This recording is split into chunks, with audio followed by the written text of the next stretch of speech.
தனிப்பட்ட முறைன்னு சொல்றாரு. இதை வருஷம் முறை தானே சொல்லிட்டு இருக்காரு. இதை கேட்கறதுக்கு நான் அமர்ந்துட்டு இருக்கணுமா? இதை தடுத்து நிறுத்துறதுக்கு என்ன பதில் சொல்லு, அதை கேட்கலாம்.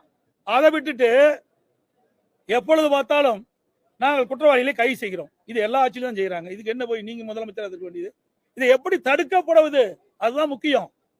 அந்த கேள்விக்கு ஏதாவது பதில் சொல்றாரா? இல்லையே. நாங்க பயந்துட்டுலாம் வரலைங்க.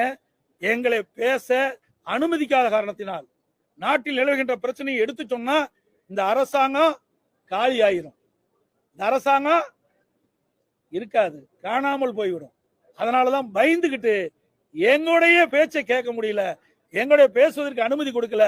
அதனாலதான் நாங்க வெளியே வந்த மொழிய இந்த அரசாங்கத்தை கண்டு பயப்படுகின்ற கட்சி அதிமுக கட்சி அல்ல என்பதை பலமுறை நாங்க நிரூபித்து காட்டியிருக்கிறோம்.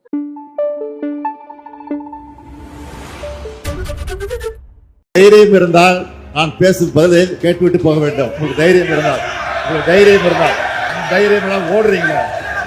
ஏங்க என்ன வெக்கக்கேடா இருக்குது. நீங்க ஒரு கேள்வின்னு கேக்குறீங்க. நான் சொல்றத கேளுங்க. முதலமைச்சர் தூத்துக்குடியில நடந்த சம்பவம், சாத்தான்குளத்தில் நடந்த சம்பவம், இதெல்லாம் மறந்துடக்கூடாது. உங்களை பொறுத்தவரையில் டிவியில் பார்த்து தான் தெரிந்து கொண்டேன் என்று சொல்வதற்கு நாங்கள் தயாராக இல்லை. பேரத்தலைவரே, தைரியம் இருந்தால் நான் பேசும் பதிலை கேட்டுவிட்டு போக வேண்டும். உங்களுக்கு தைரியம் ஓடுறீங்க.